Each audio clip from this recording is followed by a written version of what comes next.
Regardez le cas de la France, par exemple. Je ne fais pas une affaire du fait qu'il y a des politiques engagés qui soient nommés au Conseil constitutionnel. Il n'y a pas que des juristes. Poncuy, par exemple, il est anthropologue, sociologue. Madame Ouli Ndongo, qui a été nommée hier, elle est ingénieure agronome. Donc, a priori, elle n'a pas les compétences juridiques pour siéger au Conseil constitutionnel. Mais mon problème, c'est que quand on dit 6 ans éventuellement renouvelables, ça veut dire que vous avez une chape de plomb sur la tête. Vous devrez faire le boulot pour lequel vous avez été nommé. Donc, en France, par exemple, les membres du Conseil constitutionnel sont nommés pour 9 ans non renouvelables. Ils sont totalement indépendants. Quoique nommés par le président de la République, président du Sénat et le président de l'Assemblée nationale. Ici, ce n'est pas le cas.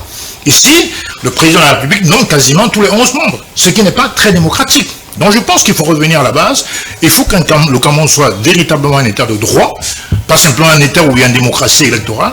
La démocratie veut aussi dire qu'il y a un État de droit, il y a la justice, où il y a l'indépendance des organes institutionnels, ce qui n'est pas le cas aujourd'hui. Après, c'est surtout pour garantir l'ordre constitutionnel. Et je suis très heureuse pour cette nomination. Vous savez, c'est rare de trouver de bonnes ressources qui n'aient pas été membres du RDPC ou qui n'ont pas flirté avec le RDPC. C'est vraiment difficile. Donc je crois qu'elle saura faire la part des choses et jouer le rôle pour lequel elle a été choisie et pour marquer d'une lettre d'or son passage dans la nation. Alors, j'ai envie de savoir, Saleh Moussa, le renforcement du Conseil constitutionnel, donc présidentiel 2025, les états-majors en ordre de bataille sur les stratégies politiques. On aborde cela avec vous, honorable Marlige Doualabel. Vous représentez le Rassemblement démocratique du peuple camerounais. J'aime toujours à le préciser, le parti du président Paul Biya. Quels sont, selon vous, les principaux défis auxquels les états-majors des candidats devront faire face lors de cette élection présidentielle de 2025. Pour rappel, au mois de mars, il y a quelques semaines, le président renforçait son comité central avec des nominations parmi lesquelles plusieurs ministres de la République. Si vous permettez-moi une petite digression, je voulais dire que le Conseil constitutionnel fonctionne par saisine. Et tout le monde sait que les décisions sont contraignantes. Alors, ce qu'il y a à faire, à mon avis, pour être efficace, c'est que quand on saisit le Conseil constitutionnel, qu'on se prépare bien. Et qu'on ait avec soi les preuves irréfutables de ce que l'on veut faire valoir. Donc, ça c'est la première chose. La deuxième chose, c'est que quand on dit oui, le président du Sénat aurait pu choisir des gens, devrait choisir des gens, doit, et c'est la loi. Je dis, d'abord, nous ne savons pas comment ces gens-là sont nommés, s'il y a eu des propositions faites par par le Parlement, premièrement. Deuxièmement, et quelque chose de très important, même si le président Kavaï il choisirait qui? À votre avis, qui il connaît bien? Avec qui il travaille avec suffisamment longtemps pour avoir... Non, précise le nombre de responsables choisis par le président de l'Assemblée nationale. Je suis en train de... président du Sénat. Toi du Sénat, toi de l'Assemblée nationale. Je veux dire, même si c'est une violation de la loi. Respectons simplement la loi, même s'il faut faire plaisir à des amis. Permettez qu'elle a raison d'insister parce que c'est un sujet très important. Aussi important que le deuxième sujet, parce qu'en vérité, c'est le Conseil qui tranche les litiges, les contentieux électoraux. Voilà.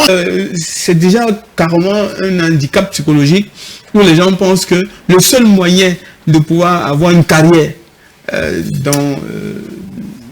dans leur vie, c'est d'intégrer le parti au pouvoir. Mais non, on ne peut pas faire le procès de ceux qui ont le parti. Alors, est-ce que les réformes actuelles risquent-elles de susciter des doutes sur la validité? Même sans ces réformes, il y avait déjà des doutes. On a toujours remis en cause. Vous connaissez tous les procès que certains partis d'opposition ont engagés contre Elekam, contre le conseil électoral, Donc, franchement, je vais vous dire un truc.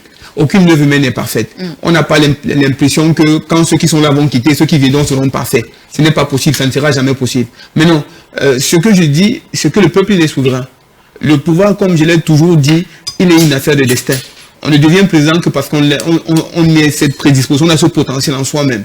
Maintenant, le fait de faire les bouffes, d'enranger les gens et de créer le buzz, chacun a sa stratégie, c'est tant mieux. Moi, je continue de penser que le véritable pouvoir, il est spirituel. ceux qui sont nés pour avoir le pouvoir l'auront toujours. Ceux qui ne sont pas nés pour l'avoir ne l'auront pas. On a beau faire quelques mascarades, faire chanter les gens, se faire bref. Je ne veux pas faire un protest d'intention ni pour moi ni pour personne. Je n'ai pas la prétention d'avoir la science infuse. Mais je crois qu'il y a un temps pour tout. Quand le temps viendra pour que le Cameroun connaisse son alternance, l'alternance sera une évidence devant nous tous.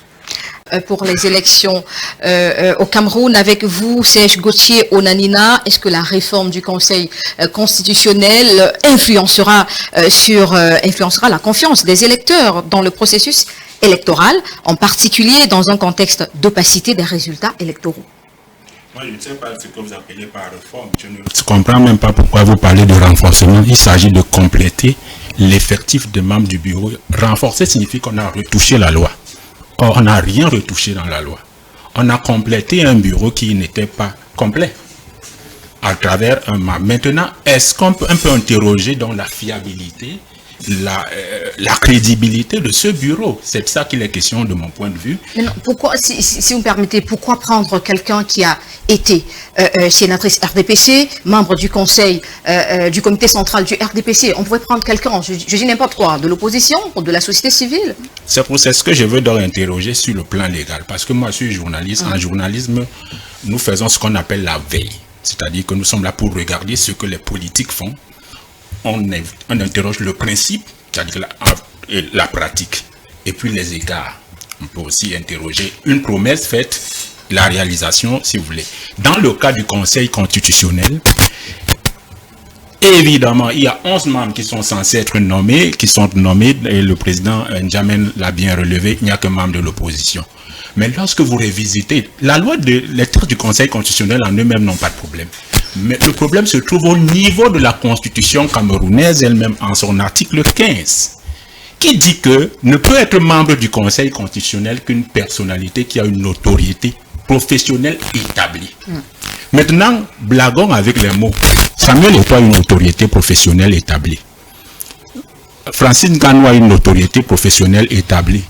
Cynthia Fiangan a une autorité professionnelle établie. Peuvent-ils être, oui, dans son domaine? Ça veut dire ils sont face au chômage, certains sont généralement les enfants de la rue, ils sont abandonnés à eux-mêmes. Qu'est-ce que le RDPC, après 43 ans, et en route pour un 8e mandat, peut faire concrètement pour la jeunesse camerounaise? Alors d'abord, c'est une grande préoccupation. Les problèmes d'emploi, les problèmes d'insertion des jeunes, c'est une préoccupation importante. Et je pense que le gouvernement du Cameroun adresse ce problème et il va falloir trouver des solutions. Mais que personne ne nous laisse croire que c'est en claquant des doigts que du jour au lendemain, les jeunes seront mis au travail. Non, ça prend effectivement une réflexion, ça prend peut-être des remediation plans, c'est-à-dire un changement d'orientation.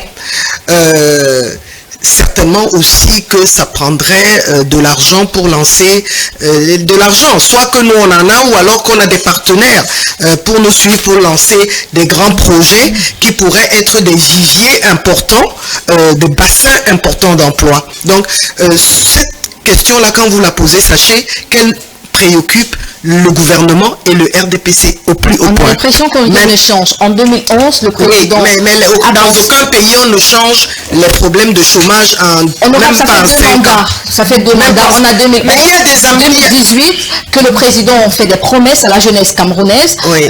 On a l'impression que rien n'est fait. On va prendre un exemple très simple. Lorsqu'on a eu des nouveaux entrants au comité central du RDPC, combien de jeunes militants du RDPC ont été? Voilà, et on y arrive donc, parce que tantôt quand vous avez demandé quels sont nos challenges, quels sont, et je vous ai parlé de la modernité. Bon, le premier challenge, celui de l'heure, et c'est la raison pour laquelle vous voyez tous ces jeunes monter au créneau, c'est que nous voulons effectivement de cette victoire sans bavure claire, éclatante. Comment? Transparente, c'est dans le mot. Très transparente. C'est un de nos... C'est-à-dire que nous faisons tout pour que à la fin de la journée, nous soyons fiers de cette élection comme une belle réussite de la démocratie. L'évolution des stratégies de campagne sur le terrain dans une, j'ai envie de dire, dans une zone où, si vous voulez, la population est plus axée sur est plus basée sur les réseaux sociaux. Merci, Madame Fatima. C'est un honneur une fois de plus. Le PULS étant à l'œuvre, il se sent davantage honoré au lendemain du Congrès. Le PULS est un parti politique sérieux qui a un programme politique complet dans cet ouvrage. Donc je voudrais, décidément, tous les partis politiques, à la fin de l'émission, vous présenter notre projet de société. Nous sortons d'un congrès où beaucoup de résolutions ont été faites. Entre autres, le renouvellement du bureau exécutif, du bureau national, également l'intégration de certains membres. Le PASTEF est allé aux élections avec un seul parti, sans coalition. Ils ont battu très largement le candidat sortant qui était Macky Sall, qui était le candidat de Macky Sall. Donc ça veut donc dire que ce qui compte, c'est, aujourd'hui, ce n'est plus tellement l'idéologie, c'est les technopoles politiques. Ça veut dire que si un candidat inspire confiance, et une relation de confiance réelle entre le peuple et ce candidat, je pense qu'il a de réelles chances d'emporter l'adhésion populaire. Je prends le cas de 1992, Ni John Froundi était un homme qui avait quand même un certain charisme, il n'a pas demandé de coalition, il y a une flopée de partis politiques qui se sont rassemblés derrière lui, il n'a pas demandé qu'on le fasse, mais ils sont venus spontanément le voir pour dire qu'on le soutenait pour l'élection présidentielle. On voit bien qu'il y avait une adhésion populaire derrière cet homme qui avait un certain charisme, qui incarnait vraiment l'aspiration, cette année-là, des populations camerounaises. Donc ce qui est important aujourd'hui, c'est que quand vous faites les additions depuis 1997 jusqu'à aujourd'hui, quand on totalise la différence qu'il y a entre le premier président perpétuellement premier, c'est Paul Biya, et les autres, ils ont en général moins de 20%, depuis 97. Vous remarquerez bien, 97, Ni John Froundi n'était pas aux élections présidentielles. On va dire 2004, il a environ 11%. Le deuxième vient avec moins de 5%. Le troisième, 1%, etc. Donc, quand on fait de l'addition des candidats qui viennent après Paul Biya, ils sont à moins de 20%. Mais il faut que le peuple camerounais s'approprie le Cameroun. Il y a longtemps que les lobbies ont pris même en otage l'État. Sauf que c'est toujours le peuple camerounais qui maintient M. Biya au pouvoir. Bien sûr, parce que le peuple camerounais a choisi de renoncer à son pouvoir souverain. Lorsqu'on contrôle la souveraineté, on contrôle la divinité. Le peuple est souverain. Le peuple a le pouvoir que Paul Biya n'a pas. Si le peuple camerounais, le peuple c'est qui? C'est Marie Voilabelle. Le peuple c'est qui? C'est Mbassadine, c'est Fongoua Richard. Le peuple c'est qui? C'est Ngombo. Le peuple c'est nous tous.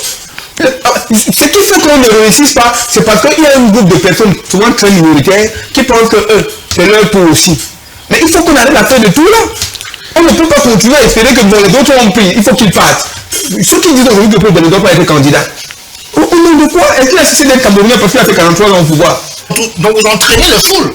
Il se fiche pas mal qu'il y ait eu un congrès ou pas, que ce soit au mois d'avril, au mois de décembre, ça c'est pas le problème. Puisque vous avez la parole, dans la vie politique, avant de la remettre à Serge Gauthier, s'il vous plaît, est-ce que vous, au sein de votre parti, vous envisagez d'organiser un congrès? Actuellement, APA est un très jeune parti. Nous sommes nés le 6 avril 2021. On a le temps d'abord de nous déployer sur le terrain, parce que c'est important d'avoir des bases électorales dans au moins 8 régions. Nous en sommes à 5, ce n'est pas mal, mais ce n'est pas suffisant.